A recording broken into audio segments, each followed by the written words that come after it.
Rent's 3 months overdue when Darius knocks on my door at midnight.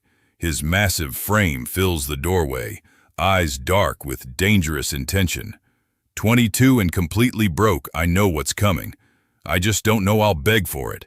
Don't know his touch will ruin me for anyone else forever. Before we dive in, comment where in the world you're watching from, and don't forget to click subscribe. Before we begin, if you want to hear uncensored stories, the ones too hot for YouTube, check out my Patreon in the description. Now let's get into it. The eviction notice sits on my kitchen counter like a death sentence, the red lettering bleeding through the cheap paper. 3 months behind on rent, 14 days to vacate the premises, signed by Darius Mitchell, property owner. I read it for the 5th time, my hands shaking so badly the paper rustles, hoping somehow the words will change, hoping this is all some terrible mistake. It isn't. I'm Noah Hayes, 22 years old, and I'm about to be homeless. The apartment is small, a studio in a converted warehouse building in a neighborhood that's trying desperately to be trendy, but hasn't quite made it yet. Exposed brick walls, tall windows that let in too much cold during winter and too much heat during summer, a kitchen that's really just a corner with a hot plate and a mini fridge. But it's mine, or it was mine. For the past year, it's been the only home I've had since my parents kicked me out for being exactly what I am. The rent was already stretching my barista wages to the breaking point when the coffee shop cut everyone's hours. Then my laptop died, taking with it my ability to do the freelance graphic design work that had been supplementing my income. Then my phone screen cracked.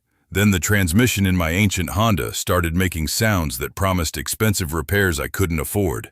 I'd thought about asking for an extension, thought about going to Darius and explaining my situation. But every time I saw him in the building, words would die in my throat. Darius Mitchell is not the kind of man you approach with weakness. He's 43, though he looks younger, all solid muscle wrapped in dark skin that makes my mouth go dry every time I see him. He moves through the building like he owns it, which he does, with a confidence that borders on arrogance.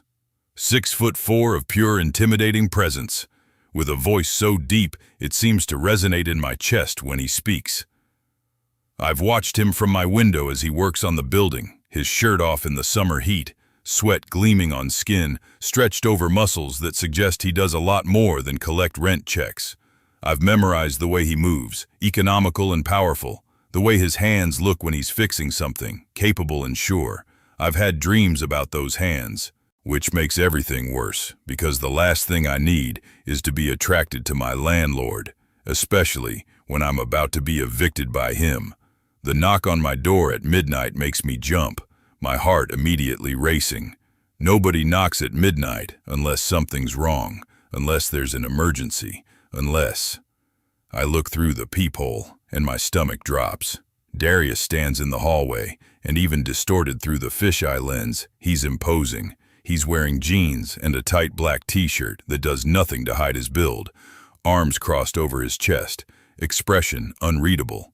For a wild moment, I consider not answering, pretending I'm not home, hiding like a coward. But the light's on in my apartment, visible under the door. And besides, running from this will only make it worse. I open the door and immediately regret it. Up close, Darius is even more overwhelming. The hallway suddenly feels too small with him in it, his presence filling every available space. His eyes are dark brown, almost black in the dim light, and they're currently fixed on me with an intensity that makes my skin prickle with awareness. Noah. His voice is exactly as deep as I remember, rumbling through the space between us. We need to talk. I know, I manage, my own voice coming out higher and thinner than I'd like. I saw the notice. I'm sorry, I'll be out in 2 weeks. That's not why I'm here. I blink, confused. It's not. Can I come in? Every instinct I have screams that this is a bad idea, that letting Darius Mitchell into my apartment at midnight is asking for trouble. But what am I supposed to say? He owns the building. He has every right to be here. I step back, and he moves past me into the small space. Immediately, my studio apartment feels even smaller, shrinking around his presence. He looks around, taking in the neat but sparse furnishings, the carefully maintained space that speaks to someone trying their best with very little. Never any complaints. Building's been never any complaints. Building's been better since you moved in. Thank you. I'm not sure if that's the right response. So I'm wondering why a good tenant would let himself get 3 months behind on rent without saying a word to me. Heat floods my face. I was going to pay. I just needed time. I had some unexpected expenses and work cut my hours and I thought I could catch up, but then it got away from you, Darius finishes. He's still looking at me with that unnerving intensity, like he's trying to read something written on my face. And instead of coming to me, you just let it pile up until I had no choice but to start eviction proceedings. I'm sorry, I say again, feeling small and stupid and young. I'll be out. I just need to find somewhere. I don't want you out. The words hang in the air between us. I stare at him, not understanding. You don't? No. He takes a step closer, and I have to tilt my head back to maintain eye contact. I want you to stay, but we need to work something out. I don't have the money, I say desperately. I've been trying, but I can't catch up. Even if I work double shifts, it would take months to pay back what I owe, and that's not even counting current rent. I'm not talking about money.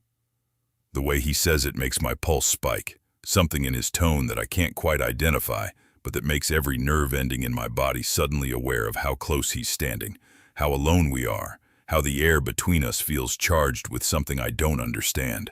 I don't follow, I whisper. Darius moves closer, close enough that I can smell him, something clean and masculine that makes my head spin, close enough that I have to crane my neck to look up at him, feeling the full weight of how much bigger he is, how much stronger. You're a smart boy, Noah. I think you follow just fine. The word boy shouldn't affect me the way it does, shouldn't send heat pooling low in my belly, shouldn't make my breath catch. But it does all of those things, and from the slight curve of Darius's mouth, he knows it. I can't. I start, but I don't know how to finish the sentence. Can't what? His hand comes up and I freeze as he traces one finger along my jaw, the touch gentle but possessive. Can't pay your rent? I know. Can't stay here? You could if you wanted. Can't give me what I want? He pauses, his eyes holding mine. Or is it can't admit you want it too? My mouth is dry, my heart hammering so hard I'm sure he can hear it. Want what? This. His thumb brushes over my lower lip, and I can't stop the small sound that escapes my throat. You've been watching me, Noah. Don't think I haven't noticed. Every time I'm working on the building, I can feel your eyes on me. Every time we pass in the hall, you look away so fast, like you're afraid I'll see something. I don't. I try to deny it, but the words won't come. You've never been with a man before, Darius continues, and it's not a question. I can tell. The way you move, the way you react to me. You're curious, but you're scared. Probably spent a lot of time telling yourself you shouldn't want what you want. Tears prick my eyes because he's right, because he's seeing through every defense I've built, every lie I've told myself.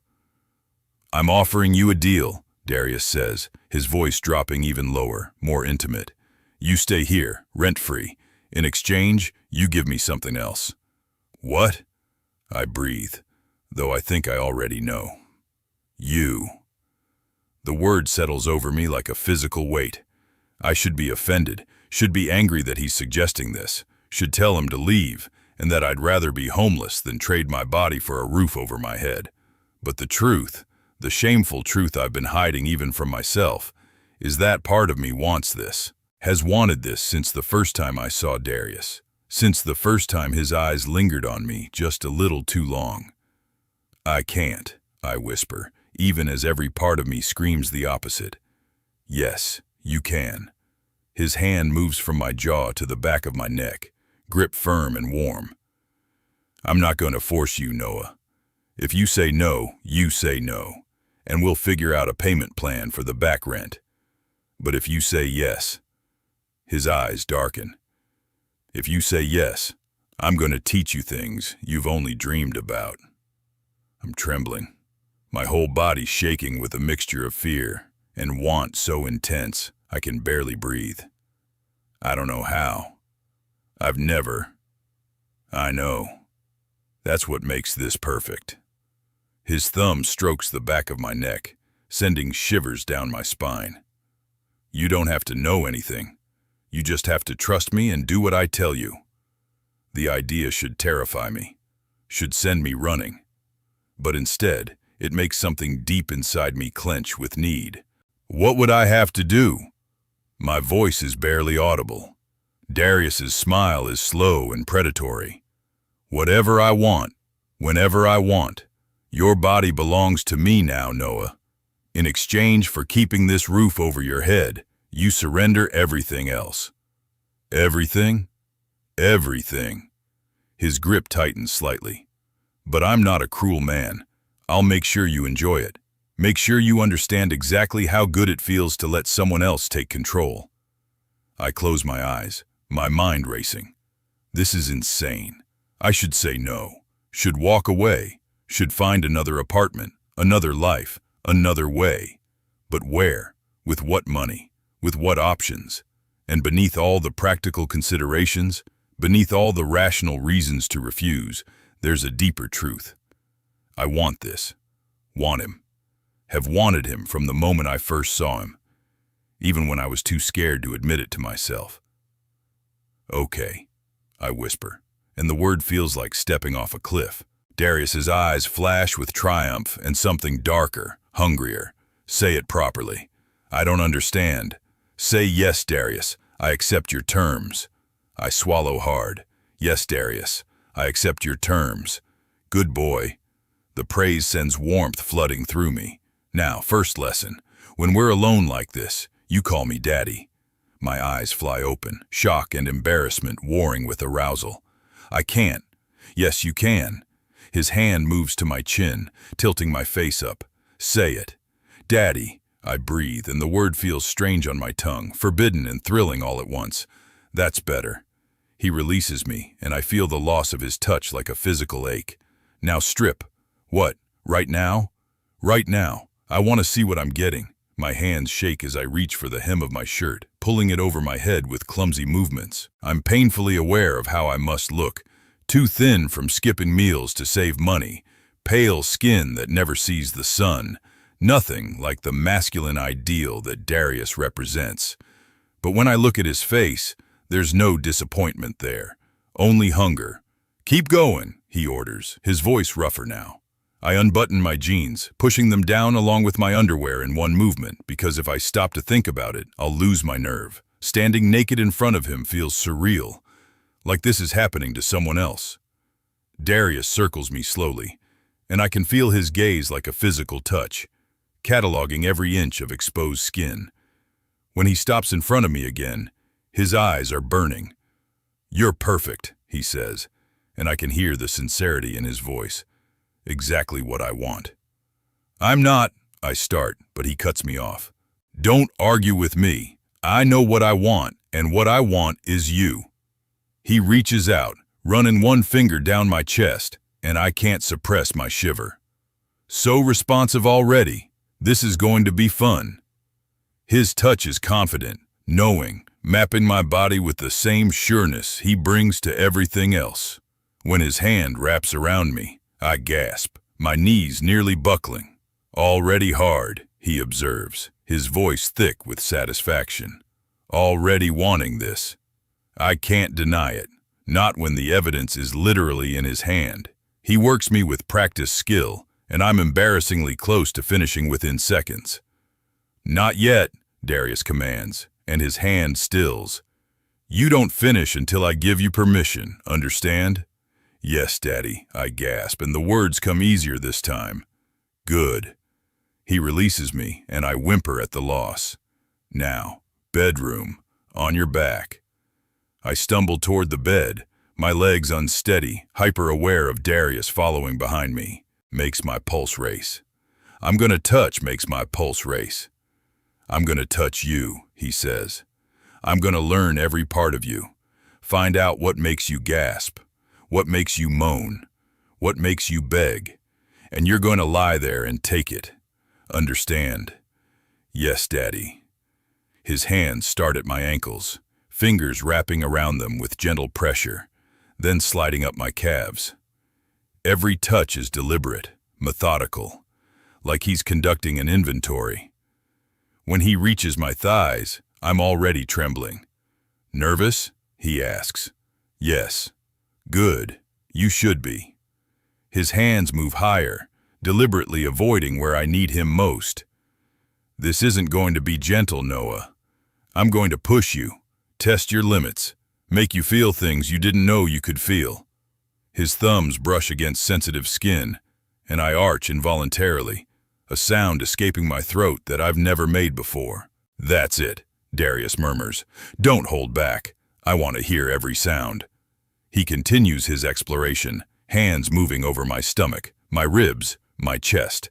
When his fingers find a sensitive spot, he exploits it ruthlessly, learning exactly how to make me squirm. Please, I finally gasp, unable to take any more. Please, what? Use your words. Tell me what you need. I need you to touch me, I beg, all pride abandoned. I am touching you. You know what I mean. His laugh is dark and rich. Say it.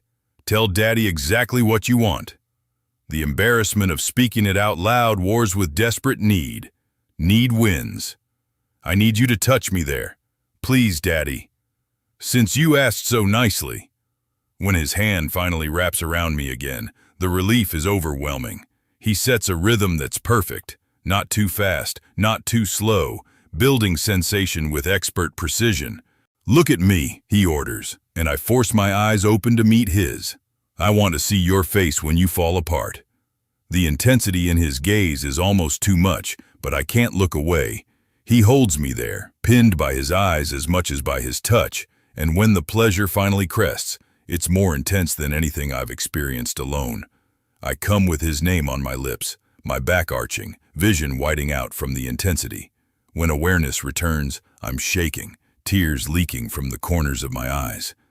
Darius wipes them away with surprising gentleness. Good boy, he murmurs. You did so well. The praise makes me feel warm, despite my exhaustion. He cleans me efficiently with tissues from my nightstand, then pulls a blanket over me. Sleep, he orders. We'll talk more tomorrow. You're leaving? I can't keep the disappointment from my voice. For tonight. I'm not staying the night until I've properly prepared you for what comes next. He leans down, pressing a kiss to my forehead that feels oddly tender, given everything that just happened. Rest, Noah. You're going to need your strength. He's at the door when I find my voice again. Darius? He turns back. Thank you. For this. For not evicting me. His smile is dark and knowing. Thank me when you've actually earned it, boy. Tonight was just the beginning.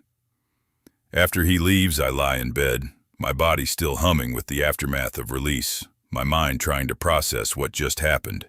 I've agreed to trade my body for rent. I've let my landlord touch me in ways I've only fantasized about. I've called a man daddy and meant it. I should feel ashamed. Should feel like I've crossed a line I can never uncross. Instead, I feel alive for the first time in months, anticipation building in my chest for what comes next. Sleep doesn't come easily. I replay every moment, every touch, every word. The way Darius looked at me like I was something valuable. The way his hands felt on my skin. The way surrendering control had felt not like weakness, but like relief. Morning comes too quickly. I wake disoriented, wondering if last night was a dream, but the eviction notice is gone from my counter, and there's a note in its place. Tomorrow night, 8 p.m. Be ready. D. Ready for what? I have no idea, but I have a whole day to think about it, to imagine possibilities, to work myself into a state of nervous anticipation that makes focusing on anything else impossible. Work is torture. Every customer who orders a coffee, every smile I have to fake, every mundane task feels surreal when my mind is elsewhere, replaying last night and imagining tomorrow. My co-worker Jen notices my distraction. You okay? You seem off. Just tired, I lie. Didn't sleep well. She accepts this easily, returning to her own tasks, and I'm grateful she doesn't push. How could I possibly explain? I can't even explain it to myself. The next day passes in similar fashion. I clean my apartment twice, change my clothes 3 times, and when 8 p.m. finally arrives, I'm sitting on my bed in jeans and a t-shirt, heart racing, palms sweating, waiting. The knock comes at exactly 8. I open the door to find Darius standing there in dress pants and a button-down shirt, looking like he just came from work. Or maybe he dressed up on purpose to make me more aware of the contrast between us. "Good evening, Noah." "Good evening, Daddy," I say, and the word comes more naturally now. His smile suggests he's pleased. "May I come in?" I step aside, and he enters, bringing with him that sense of overwhelming presence that makes my small apartment feel smaller. "We need to establish some rules," Darius says, sitting on my bed like he owns it, which technically he does. "Come here." I approach, and he pulls me down to sit beside him, his hand warm on my thigh. "First rule," he says, "when I'm here, your body belongs to me. I can touch you whenever and however I want. You don't pull away, you don't say no unless you're genuinely uncomfortable. Understand?" "Yes, Daddy." Second rule, you're honest with me about your experience level and your limits.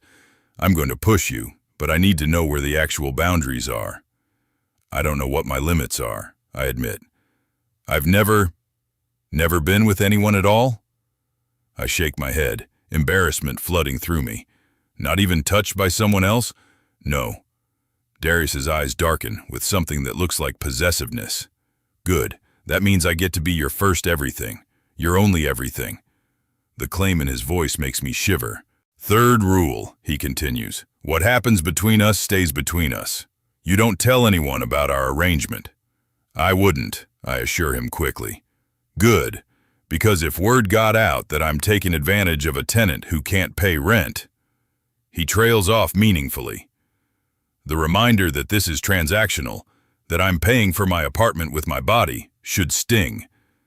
Instead, it sends a thrill through me that I don't want to examine too closely.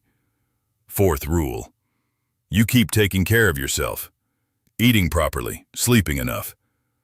I can't use you properly if you're running yourself into the ground. The fact that he's noticed, that he cares, makes something warm bloom in my chest. "Okay," I whisper. "Okay? What?" "Okay, Daddy. I'll take care of myself." "Good boy." His hand slides higher on my thigh. "Now, tonight, we're going to take things further than last time. I'm going to prepare you properly. Make sure you're ready for everything I want to do to you." My breath catches. What does that mean? It means I'm going to touch you in ways you've never been touched. It means you're going to feel things you didn't know were possible. It means by the time I'm done, you'll understand exactly what it means to belong to me. He stands, pulling me up with him. "Strip and get on the bed. On your back." I obey, my hands steadier than last time. Lying naked under his gaze is becoming familiar, though no less intense. Darius removes his shirt, and I can't help staring. His body is magnificent, all smooth dark skin, over muscle that speaks to hours in the gym. Scars mark his torso, white lines against dark skin, stories I don't know but want to learn. He keeps his pants on, though, joining me on the bed with his body still partially clothed. The contrast makes me feel even more exposed. "I'm going to touch you everywhere," he says, his voice low and intimate. "And you're going to tell me how it feels. Don't hold back. Don't hide your reactions. I want complete honesty." His hands start at my shoulders, working down with methodical precision. This time, he takes his time, learning not just what makes me react, but cataloging every response, every gasp, every shiver. When his fingers trail down my stomach, I arch involuntarily. "Sensitive there?" he asks. "Yes, Daddy." "Good." He continues his exploration, bypassing where I'm already hard for him, moving lower. When his hands grip my thighs, spreading them apart, exposure combines with vulnerability in a way that makes my pulse race. "Beautiful," he murmurs. "You have no idea how perfect you are like this." His fingers trace patterns on my inner thighs, getting closer but never quite touching where I need. It's deliberate torture, and from his expression, he knows exactly what he's doing. Please, I beg. Please what? Touch me. Please, Daddy, I need. You need to learn patience. But his hand finally wraps around me, and the relief is overwhelming. He works me with the same expert precision as before, bringing me close to the edge, then backing off, teaching my body to respond to his control. When I whimper in frustration, he laughs. Not yet, boy. Not until I say. He releases me, and I groan at the loss. Then his hand moves lower, touching me in places I've only touched myself, and even that rarely. Relax, he orders, feeling my tension. Trust me. I try, forcing myself to breathe, to surrender to his touch. It feels strange, invasive, but also intense in ways I wasn't prepared for. That's it, he encourages as I gradually relax. Good boy, just feel it. He works slowly, carefully, preparing me with patience that seems at odds with the hunger in his eyes. Every movement is deliberate, designed to build sensation while getting my body ready for more. When he finally presses inside with one finger, I gasp at the intrusion, my body instinctively tensing. Breathe, Darius commands. Don't fight it, let it happen. I force myself to breathe, to relax, and gradually the discomfort fades into something else, something that makes my toes curl and my back arch. There, Darius says with satisfaction. You feel that? That's your body accepting what I'm giving it. He works me patiently, adding sensation in increments, never rushing, always watching my face for signs of discomfort. When he finds a spot inside that makes stars explode behind my eyes, he focuses there, ruthlessly. Please, I'm begging again, too far gone to care. Please, Daddy, I need. What do you need? I need to finish. Please, I can't take any more. Yes, you can. But his other hand wraps around me again, and the dual sensation is overwhelming. When I tell you to, you're going to finish for me, and you're going to say my name when you do. Understand? Yes, Daddy. He works me with both hands, building pressure until I'm shaking with the effort of holding back, waiting for permission. Now, he finally commands, finish for Daddy. The release is explosive, more intense than anything I've experienced. I call out his name, my body arching, completely lost in sensation. When awareness returns, I'm boneless and trembling. Darius withdraws carefully, cleaning me again with gentle efficiency. You did beautifully, he praises, and the warmth in his voice makes me feel cherished despite the clinical nature of what just happened.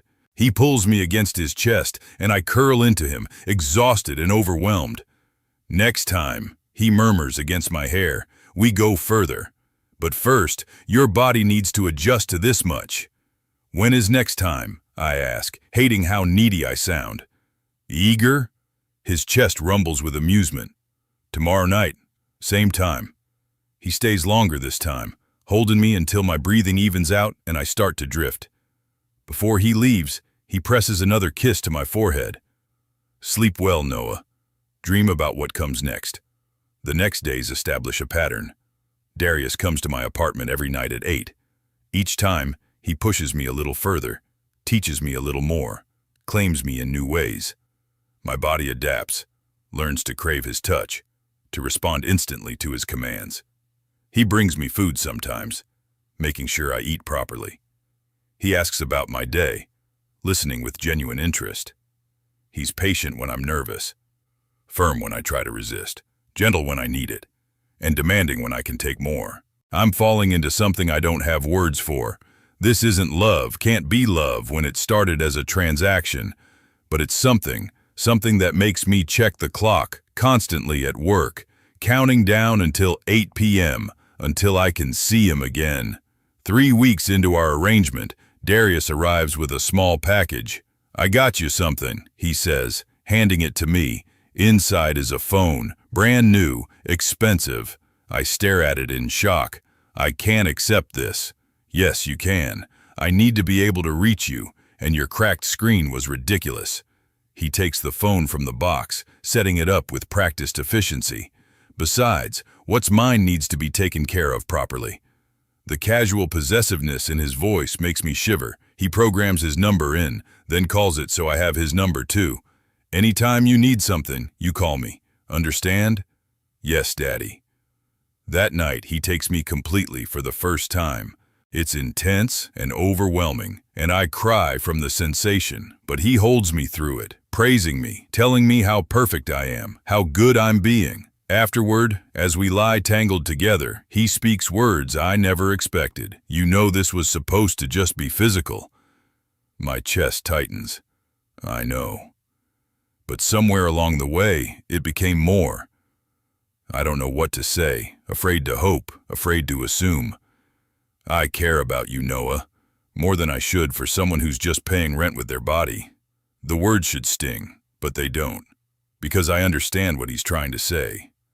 I care about you too, I whisper. He pulls me closer. Good, because I'm not sharing. You're mine completely, not just until you can pay rent again. Mine. Okay, I breathe and mean it with everything I am. The arrangement shifts after that. Darius starts staying over more often, starts bringing his things to my apartment, starts talking about the future like I'll be in it. A month later, he shows up with official-looking papers. What's this? I ask. New lease, rent-free for as long as you're with me. I read through it, then look up at him with tears in my eyes. You're really doing this? I take care of what's mine, and you're mine, Noah, for as long as you want to be. Forever, I say, surprising myself with the certainty. I want to be yours forever. His smile is possessive and tender all at once. Then forever it is. He pulls me into a kiss that promises exactly that, and I surrender to it completely, knowing I'm exactly where I belong. In the arms of the man who saw what I needed before I knew to ask for it, who claimed me completely, who taught me that sometimes surrender isn't weakness, but the bravest thing you can do. And as he carries me to bed, whispering promises against my skin, I know that this apartment isn't my home. He is, 6 months into forever, and I barely recognize the person I used to be. The scared boy who couldn't make rent, who trembled at every interaction, who believed he deserved nothing, he's gone. In his place is someone stronger, someone who knows his own worth, someone who walks through the world with confidence, borrowed from the man who sees value in him, even when he can't see it himself. Darius keeps his promises, all of them. My apartment, our apartment now, has slowly transformed. New furniture replaces the second-hand pieces I'd cobbled together. The kitchen actually functions, with real appliances and a stocked refrigerator. Books line shelves Darius built himself, his hands as skilled with carpentry as they are with everything else. But the biggest changes aren't in the apartment, they're in me. I've gained weight, healthy weight from regular meals and someone who ensures I eat. My skin has color now, not the pallor of someone skipping meals to save money. I smile more, laugh easier, move through space like I have a right to occupy it.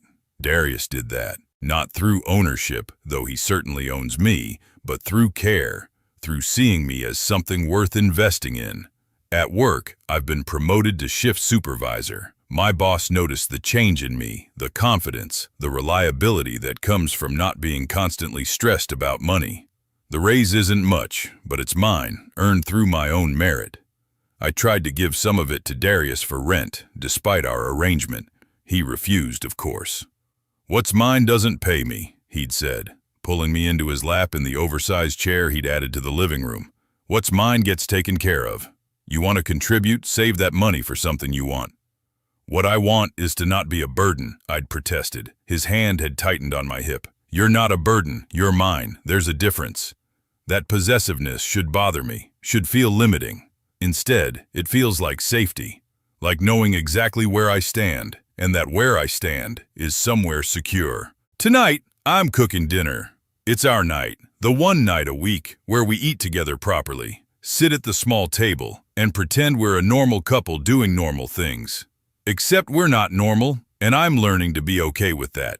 The door opens at 6:30, exactly when I expect it. Darius has been working on the building all day, handling a plumbing issue in one of the other units. He looks tired, dirt smudged on his shirt, but his eyes light up when he sees me. "Smells good," he says, crossing the space to kiss me. It's become routine, this greeting, but it still makes my heart race. "Chicken and rice, nothing fancy." "Fancy is you being here when I come home." He strips off his dirty shirt, revealing the body I've memorized with hands and mouth and eyes. "Give me 10 minutes to shower." I watch him go, appreciating the view, then return to the stove. Domesticity suits us in unexpected ways. Darius is surprisingly domestic when he wants to be, cooking elaborate meals on weekends, fixing things around the apartment with steady hands, creating a home from what was just a living space. He emerges from the shower in clean clothes, his locks damp and loose around his shoulders. I serve dinner, and we settle at the table. "How was your day?" I ask. "Long. Mrs. Patterson's sink decided to stage a rebellion. Yours?" "Good. Jen asked me to take her weekend shift. Said she'd cover me next month when you and I go to the coast. We're planning a trip, our first real vacation together. 3 days at a beach rental, away from the building and the city and everyone who knows us. 3 days where we can just be." Darius nods. "Good. You've been working hard. You deserve the overtime pay." We eat in comfortable silence, the kind that comes from knowing someone well enough that words aren't always necessary. When we're done, Darius pulls me into the living room, settling into his chair with me in his lap. It's become our position, me curled against his chest, his arms around me, grounding and possessive in equal measure. "I need to tell you something," he says, and there's something in his voice that makes my stomach clench. "What's wrong?" "Nothing's wrong, but I got an offer to buy the building. Good offer, more than it's worth, honestly." My chest tightens with sudden fear. "Are you going to sell?" "I'm considering it. The money would let me retire early, maybe buy something smaller, easier to manage." He pauses. "But I wanted to talk to you first." "Why? It's your building." "Because it affects you, affects us." His hand moves to the back of my neck, that familiar claiming touch. "If I sell, we'd need to move, find somewhere else. Together?" The word comes out small and hopeful. "Of course, together. Did you think I'd sell and leave you behind?" "I don't know. This is your property, your investment. I'm just—" "Mine," Darius finishes firmly. "You're mine, Noah. That doesn't change because the building does. If anything, this is a chance for us to find somewhere that's ours, not just mine." The concept is overwhelming. Moving in together properly, choosing a place together, building something from the ground up instead of him just letting me stay in space he already owned. "What do you want?" I ask. "I want you happy and secure. Want to know you have a place that's yours by right, not by arrangement." He tilts my face up to meet his eyes. "Want to stop feeling like I'm keeping you out of convenience?" "You're not. I'm here because I want to be."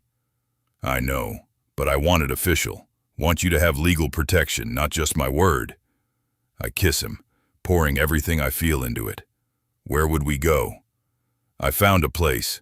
2-bedroom condo in a better neighborhood. Close to your work, close to the gym I use. Has a real kitchen, not a kitchenette. Space for both of us properly." 2 bedrooms? I question. "One for sleeping, one for everything else." His smile is dark and knowing. I have plans for that second room. Heat floods through me at the implication. We've explored a lot in 6 months, but Darius is always finding new ways to push boundaries, new lessons to teach. "Can I see it?" I ask. "Saturday. I have a viewing scheduled." The days until Saturday feel both endless and too quick. I'm nervous about the change, about what it means, about whether I'm ready for this next step. Darius senses my anxiety, of course. He always does. Friday night, he pulls me into bed early, his hands gentle as they map familiar territory. "Talk to me," he orders softly. "What's in that head? What if this doesn't work? What if we move in together properly and you realize you don't actually want me around all the time?" "Noah," he cups my face, forcing me to meet his eyes.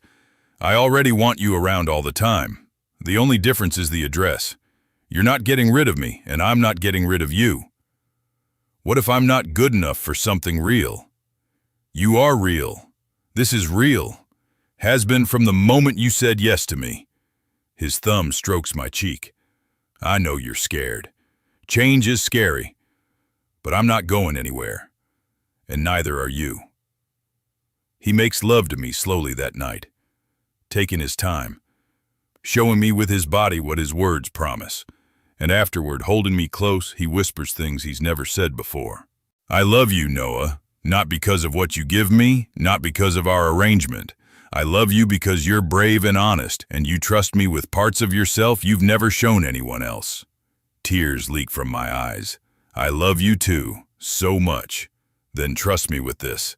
Trust me to build something with you that's worth having. Saturday arrives bright and clear. We drive to the condo in Darius's truck, my nerves making my hands shake until he takes one in his, grounding me with his touch. The building is nicer than anything I've ever lived in. Secure entrance, elevator that actually works, hallways that smell clean instead of like old cooking and desperation. The condo itself is beautiful. Hardwood floors, big windows with actual views, a kitchen with granite counters and appliances that look new. The master bedroom is huge, with an attached bathroom that has both a shower and a soaking tub. The second bedroom is smaller, but still bigger than my current studio. What do you think? Darius asks, watching my face. It's perfect, but it must be expensive. I can afford it. The question is, can you see yourself living here? With me? I walk through the space again, imagining our furniture here, our things, our life. I can see it. Morning coffee in that kitchen, curled together on a couch in that living room, nights in that bedroom where Darius can take me apart and put me back together. Yes, I say, I can see it. His smile is brilliant. Good, because I already put down a deposit. You what? I knew you'd say yes. Know you well enough by now. He's right, and the confidence in that knowledge makes me feel seen in ways I never expected. We spend the rest of the day planning, measuring spaces, discussing furniture. It feels domestic and adult and real in ways that simultaneously thrill and terrify me. That night, back in our current apartment, Darius sits me down with papers. I want you on the lease. Equal rights to the space. If something happens to me, you're protected. Nothing's going to happen to you, I say automatically. We don't know that. I'm 20 years older than you, Noah. I'm not planning on going anywhere, but I need to know you're secure regardless. The age difference has never bothered me, but his point is valid. He makes me sign the lease, makes me read every word, makes sure I understand exactly what rights I'm getting. You're a co-tenant now, not a dependent, not someone I'm keeping. A partner. The word settles into my chest, warm and right. We move 2 weeks later. The other tenants in the building throw me a small goodbye party, which surprises me. I didn't think they'd noticed me, but apparently I've become part of the community in ways I hadn't realized. Mrs. Patterson hugs me, tears in her eyes.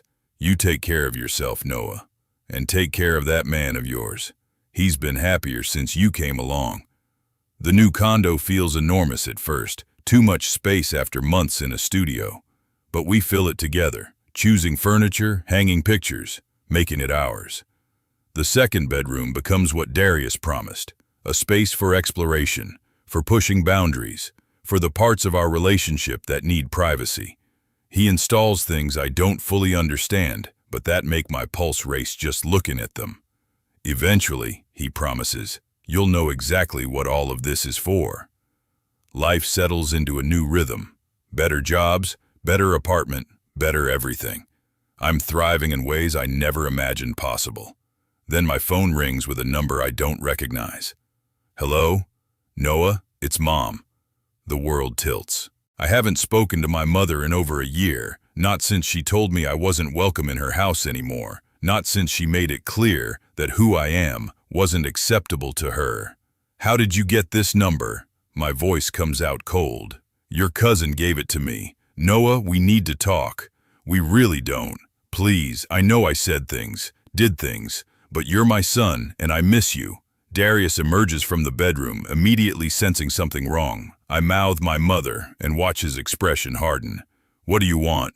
I ask her. I want to see you, to talk properly. I've been thinking a lot about what I said, and I was wrong. You're my baby, and I shouldn't have pushed you away. Part of me, the part that still remembers being her little boy, wants to believe her, wants to think she's changed, that she really does miss me, but I'm not that naive anymore. I don't know, I say carefully. Please, Noah, Just coffee, 1 hour. If you never want to see me again after that, I'll respect it. I look at Darius, who's watching me with concern. He gestures for the phone, and I hand it over. Mrs. Hayes, this is Darius Mitchell. I'm Noah's partner. His voice is professional but firm. If you want to meet with Noah, that's his choice, but I'll be there too. And if you do anything to hurt him, we're done. Understand? I can't hear her response, but Darius's expression doesn't soften. Good. Text this number with the location and time. Noah will let you know if it works for him. He hangs up and pulls me into his arms. You don't have to see her, he says. You don't owe her anything. I know, but part of me wants to. Part of me wants to show her that I'm okay, that pushing me away didn't break me. Then we'll go, together. And the moment she crosses a line, we leave.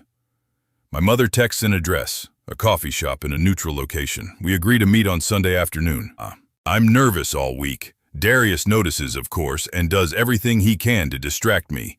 Extra attention, extra care, reminding me constantly that I'm valued and wanted and worthy. Sunday arrives too quickly. I change clothes 3 times before Darius stops me. You look fine, better than fine. She's going to see how well you're doing, how much you've grown. That's all that matters. We arrive at the coffee shop 10 minutes early. I order my usual, and Darius gets black coffee, his hand never leaving my lower back. My mother walks in exactly on time. She's aged since I last saw her, more gray in her hair, new lines around her eyes. When she sees me, her expression crumbles. Oh, Noah, look at you. I don't know what she sees. Probably the weight I've gained, the healthy glow of someone who's being taken care of. Probably Darius standing protective at my side, making his claim obvious. We sit at a table, Darius between me and my mother like a buffer. Thank you for agreeing to meet me, she says, her hands wrapped around her coffee cup. I wasn't sure you would. I almost didn't, I admit. I don't blame you. The things I said when you told me about yourself, they were cruel, unforgivable. Yes, they were. She flinches but nods. I was raised to believe certain things, that what you are is wrong, sinful, and when you told me, it felt like my whole world was falling apart. Imagine how I felt, I say, surprised by how steady my voice is, being rejected by the person who's supposed to love me unconditionally. I know, and I'm sorry, Noah, truly sorry. She looks at Darius. Is this your partner? Yes, this is Darius. How long have you been together? Almost 7 months, Darius answers, his voice neutral. And you're happy? I could tell her the truth, the complicated truth about how we started, about the arrangement that became something more. But that's not her business, not anymore. Very happy, I say simply. Good, that's good. She takes a shaky breath. I've been going to therapy, working through my prejudices, my programming. It's been hard confronting how wrong I was, but I needed to do it, needed to try to understand. Why now? I ask. Why after all this time? Because I saw you at a distance a few weeks ago. You were walking with him. She nods at Darius. And you were laughing, really laughing, the way you used to when you were little. And I realized I'd never seen you that happy when you lived with us. Never saw you comfortable in your own skin. Her eyes fill with tears. And I thought, maybe the problem wasn't you. Maybe it was me, was us, was the environment we created. Maybe you needed to get away from us to become who you were meant to be. I don't know what to say. This is more self-awareness than I expected, more accountability than I thought she was capable of. I can't undo what I said, she continues. Can't take back kicking you out, telling you I was ashamed of you. But I can tell you that I was wrong, so wrong. And if you're willing, I'd like to try to rebuild some kind of relationship, on your terms, at your pace. Darius's hand finds mine under the table, squeezing gently. The choice is mine, his touch says. Whatever I decide, he supports. I need time, I say finally. Need to think about whether I can trust you not to hurt me again. I understand.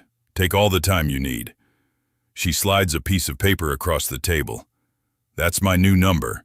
When and if you're ready, call me. Or don't. I'll respect whatever you decide. She stands to leave, then pauses. You look good, Noah. Healthy. Happy. Whatever you and Darius have, it's clearly good for you. I'm glad you found someone who sees your worth. After she leaves, I sit in silence, processing. You okay? Darius asks quietly. I don't know. That wasn't what I expected. She seemed genuine. She did, but I'm not sure I can forgive her. Not yet. Maybe not ever. You don't have to decide now. Take your time. Feel it out. I'm here regardless. We go home, and I spend the rest of the day curled against Darius, letting his presence ground me while my mind races. Over the following weeks, I think about my mother's words, about forgiveness, about second chances, about whether I owe her anything. Darius never pushes, never tells me what to do, just listens when I need to talk, holds me when I need comfort, reminds me that my worth isn't dependent on her acceptance. A month after the coffee shop, I call her. Mom, it's Noah. Oh, honey, it's so good to hear your voice. I've been thinking about what you said, about trying again. And I'm willing to try, slowly. Maybe lunch once a month, see how it goes. I'd like that. Thank you for giving me a chance. We start meeting regularly. It's awkward at first, years of hurt between us. But slowly, she proves herself. Asks about my life, listens without judgment, makes genuine effort to understand. She even asks to meet Darius properly, not as the protective presence, but as the person I love. We invite her to the condo for dinner. I'm nervous, afraid she'll say something, do something to ruin what we've built. But she's respectful, kind even. Compliments the space, asks Darius about his work, treats us like any couple she might meet. At the end of the evening, she hugs me tight. I'm proud of you, Noah. Proud of the man you've become, the life you've built. I'm sorry it took me so long to see it. After she leaves, Darius pulls me into his arms. You did good letting her back in. That took strength. I learned from the best, I say. You taught me that strength isn't about walls. It's about knowing when to lower them. Life continues to improve in ways both small and significant. My mother slowly becomes part of my life again. Though our relationship will never be what it was before, she's earned limited access, carefully measured trust, and she seems to understand that some wounds take years to heal, if they heal at all. But she's trying, genuinely trying, and that means something. She sends text messages now, asking about my day without expectation of immediate response.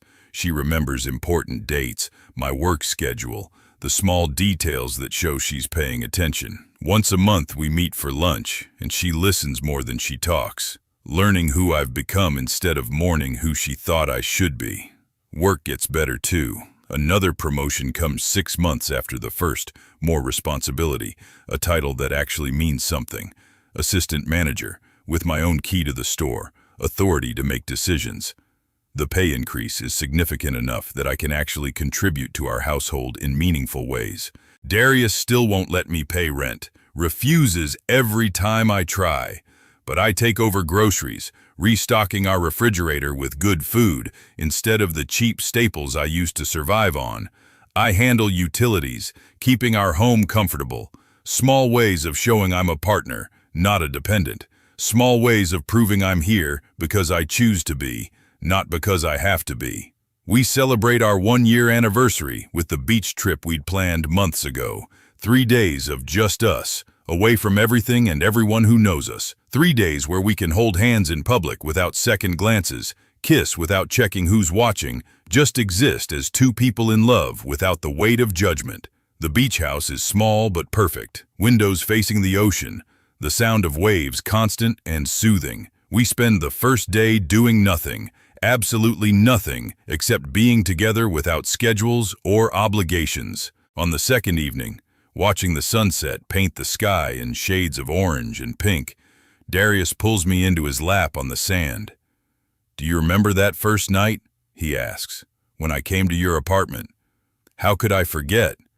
You were so scared, trying so hard to be brave. I was terrified.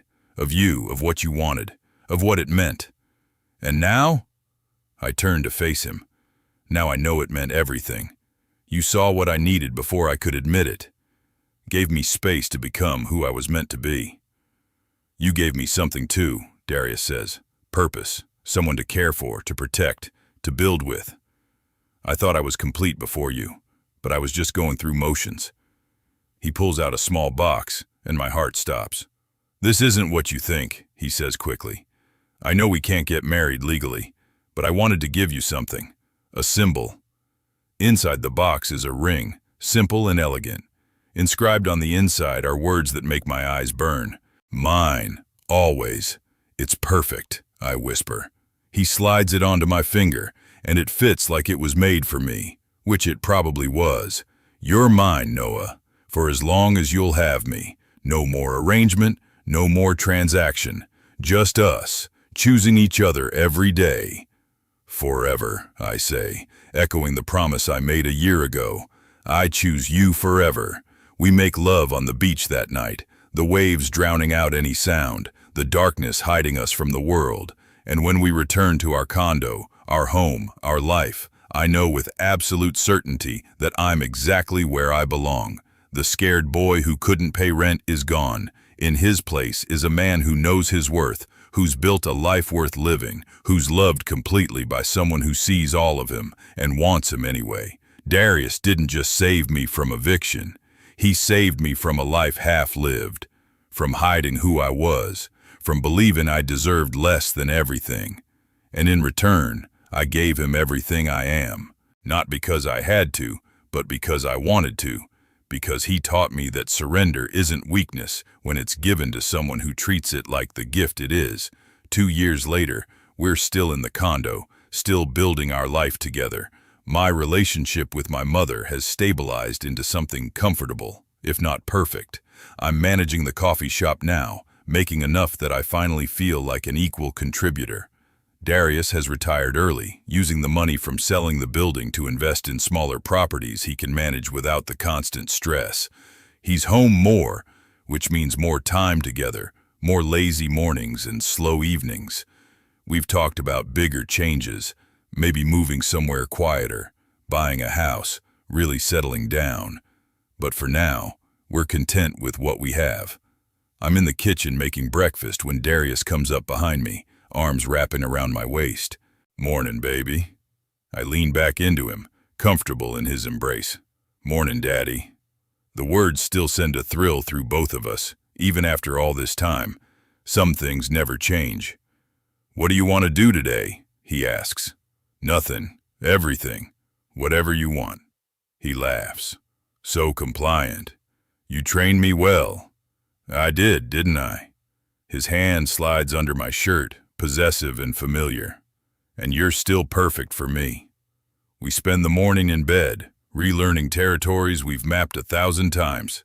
The passion hasn't faded, hasn't diminished with familiarity. If anything, it's deepened, knowing each other so well, only making everything more intense. Afterward, wrapped in sheets and satisfaction, Darius traces the ring he gave me 2 years ago. Do you ever regret it? He asks. Saying yes that first night? Never. Not even once. I kiss him slowly. Best decision I ever made. Even though it started as a transaction, it started as survival. It became everything. I meet his eyes. You gave me a home, Darius. Not just a place to live, but a home. Somewhere I belong. Someone I belong to. That's worth more than any rent I could have paid. You gave me the same thing, he says softly. Someone to come home to. Someone who sees me as more than just the landlord, the property owner. Someone who chose me, keeps choosing me. Always, I promise. I'll always choose you. We talk about the future sometimes, about what comes next. Neither of us is getting younger, though Darius jokes that I'm aging him prematurely with how much energy I have. We've discussed legal protections, making sure we're both covered if something happens. Wills, powers of attorney, all the boring adult things that matter when you're building a life with someone.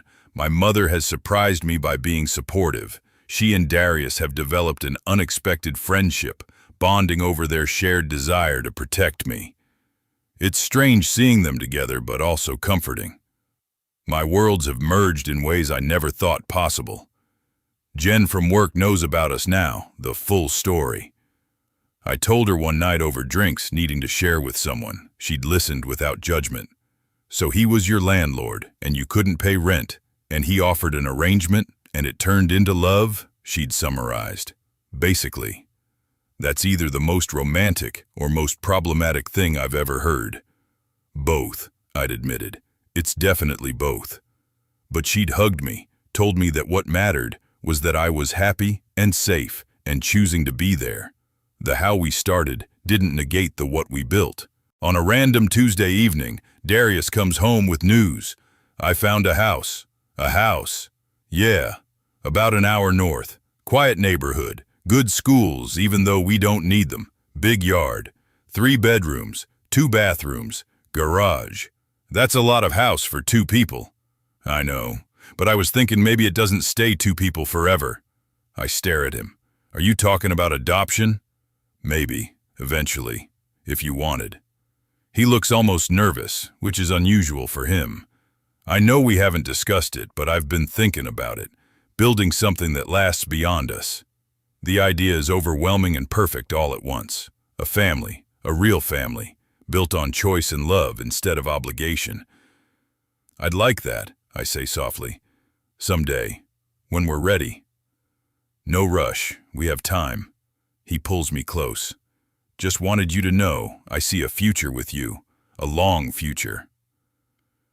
We go look at the house that weekend. It's beautiful, everything he described and more. A real home, the kind you raise kids in, the kind you grow old in. Standing in the empty living room, I can see it. Our furniture here, children running through these halls, years of life and love and family built in these walls. What do you think? Darius asks. I think it's perfect. I think we should do it. His smile is brilliant. Yeah? Yeah. Let's build this. Let's build everything. We buy the house. It takes months to close, months of paperwork and inspections and stress. But when we finally get the keys, walk through the door as owners, it feels like coming home in a way even the condo never did. We spend the first night on an air mattress in the master bedroom. No furniture yet, no decorations, just us and possibility. From a studio apartment I couldn't afford to this, I marvel. How did we get here? You said yes, Darius reminds me. You were brave enough to say yes when you were terrified, and everything else built from there. Best yes I ever said. Say it again. Yes, I breathe. Yes to you, yes to this, yes to everything we're building. He makes love to me slowly in our new house, christening the space, claiming it as ours. And when we finally sleep, tangled together on an air mattress in an empty room, I've never felt more content. The house fills with life slowly. We furnish it piece by piece, making it ours. We host dinners, have friends over, create memories in every room. My mother comes for Thanksgiving, which feels surreal but right. She brings pie and compliments on how well we've done with the place, treats us like any couple she might visit. At dinner, she raises her glass. To Noah and Darius, thank you for including me in your home, in your lives. I know I don't deserve the second chance you've given me, but I'm grateful for it every day. We clink glasses, and I catch Darius's eye across the table. He smiles, proud and possessive and loving all at once. This is family, not perfect, not traditional, but real and chosen and ours. 3 years after that first night when Darius knocked on my door and offered me an impossible choice, we're sitting on our back porch, watching the sunset. Any regrets? I ask, a question that's become a ritual between us. Not a single one, Darius answers, pulling me closer. You? Only that I didn't say yes sooner, he laughs. You said yes at exactly the right time. Any sooner and you wouldn't have been ready. Any later and I might have lost my nerve. You lose your nerve? Never. You'd be surprised. I almost didn't knock that night. Almost convinced myself it was too risky, too complicated, too likely to blow up in my face. What changed your mind? I saw you through your window. You were sitting at that cheap little table holding the eviction notice, and you looked so lost. And I thought, I could help him, could give him what he needs, even if he doesn't know he needs it yet. You were right. You gave me everything I needed. We gave each other everything we needed, Darius corrects. I was just existing before you, going through motions. You gave me purpose, gave me someone to care for, to protect, to love. I love you, I say, the words as easy now as breathing. I love you too, baby, more than I ever thought I could love anyone. We sit in comfortable silence, watching the sky change colors. This is home, not the house, though I love the house. Home is this moment, this person, this life we've built from nothing but courage and want, and the willingness to take a chance on something impossible. I was 22 and desperate when Darius offered me a choice. Stay and surrender, or leave and survive however I could. I chose to stay, chose to surrender, chose to trust a man who saw value in me when I saw only desperation. And that choice, that terrifying leap of faith, gave me everything. A home, a partner, a future, a family. A life worth living instead of just surviving. The scared boy who couldn't make rent would never believe this is where he'd end up. But that boy is gone, replaced by a man who knows his worth, who's loved completely, who's built something real and lasting from the ashes of his lowest moment. Darius didn't save me that night. He gave me the tools to save myself, the space to become who I was meant to be, the love to believe I deserved better than I thought I did. And I gave him the same thing. A reason to build instead of just maintain. Someone to love instead of just possess. A future instead of just a present.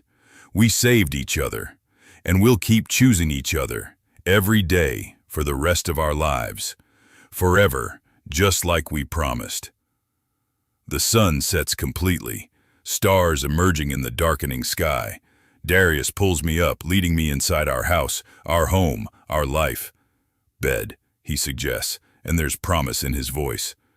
Always, I answer, because the answer is always yes with him. We climb the stairs together, hand in hand, and I know with absolute certainty that this is exactly where I'm meant to be.